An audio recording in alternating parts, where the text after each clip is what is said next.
What's up YouTube, Tintin here, and today we will be discussing the next time on Death Battle between Master Roshi from Dragon Ball and Jiraiya from Naruto. And if I am mispronouncing his name, I apologize. I am not familiar with Naruto. I know some things, like I know Gaara, I know Naruto, Sasuke, Sakura, and I know who Jiraiya is, and I've looked up some stuff about him to prepare for this prediction. But just keep in mind, I'm not an expert by any means, so take everything I say with a grain of salt.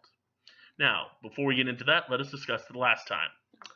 I called it. I called it twice in a row. We finally have me being right twice in a row. It's been a while. It's been a freaking while, and I'm happy to say Ultron won just as I thought. Now, I think I did downplay Sigma a bit. Well, I mean, I wouldn't say that much, but yeah, it was pretty one-sided when you looked into it. Like when I realized, Hulk and Thor are people Ultron smacks around generally easily. That says a lot.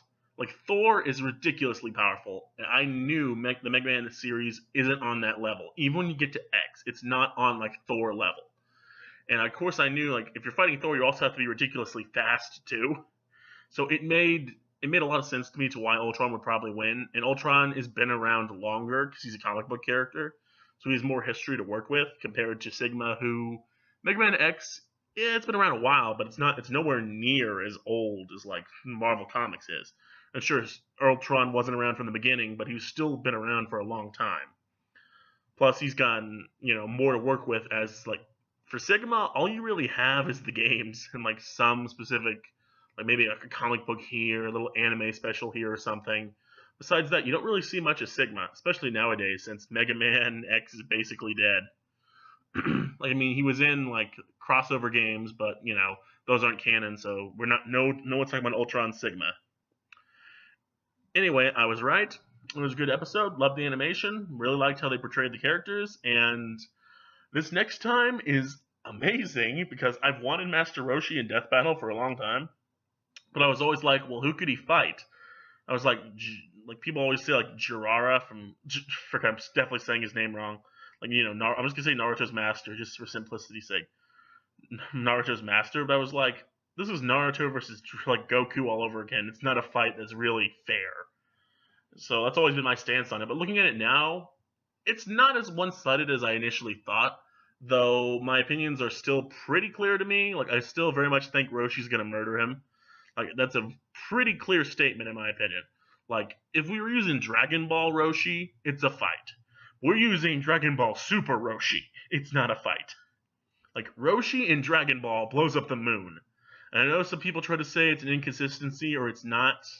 Like it's like, you shouldn't take that as, how strong he is, then it's more of an outlier. And I'm like, fair, but this is Death Battle. And he still did it. And the inconsistency can be more of the fact that the moon shows up again in Dragon Ball Z, even though it's blown up then. But that's more inconsistency on Toriyama's part than it's not really Roshi's fault. And Roshi still blows up the moon. Like, even if it makes power scaling weird, he still did it, and you can't ignore it. He's still blown up the moon. And heck, he's blown up mountains. He's moved like I believe like a 12-ton boulder or something. Like Roshi has feats to work with. Sure, Jiraiya has stuff too, like he has like the frickin' like Sage mode. He can turn people into frogs. He has shadow clones. He's like I believe he has like a bunch of Naruto's like standard moves, like because like, he's Naruto's master. Sort of that makes sense. And I know he's pretty fast. Like he's like rough, like around lightning or something. Which if that's the case, he might be faster than Roshi. But again, if that fool takes a Kamehameha to the face, he's dead. Like, if Roshi can blow up the moon in Dragon Ball, even if you take that feat for a grain of salt, he still did it. Imagine by the time we get to Super, where he's fighting Frieza soldiers, and these Frieza soldiers, the standard Frieza soldier has a power level of 2,000.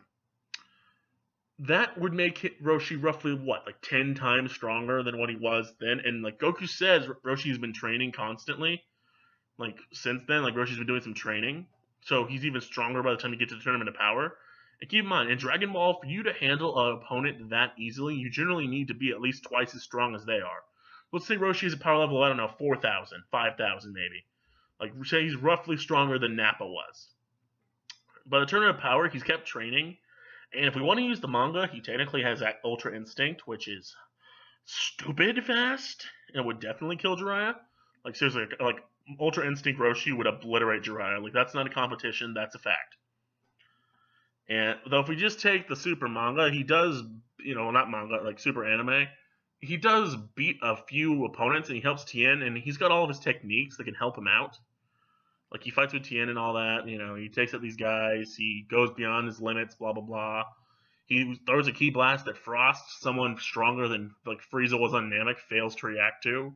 So, there's stuff you can say for Roshi's favor, and Roshi does scale to people, so Roshi's not helpless at all. Like, Roshi is extremely dangerous. Sure, Jiraiya might be, let's say he's physically stronger, because I know Naruto, like, throws around giant rhinos or something in Sage Mode. And, like, I know, like, let's say he's faster and stronger. Roshi's probably more durable and has far more destructive power. And Roshi is pretty old. Like, Roshi's like over 350 years old. So he's far more experienced, and that could probably help him. Because I don't believe Jiraiya's, like, has any kind of, like, aging crap. As far as I know. But, like, the frog transformation thing could be a problem. And that could potentially give Jiraiya the win if he plays it right. Though personally, I think Roshi has it. Like, Roshi's raw destructive power, and forgive me if I'm wrong, but can Jiraiya fly? Because I know Roshi can.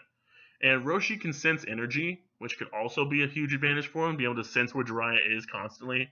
So it might work around the shadow clones that I know Jiraiya can do.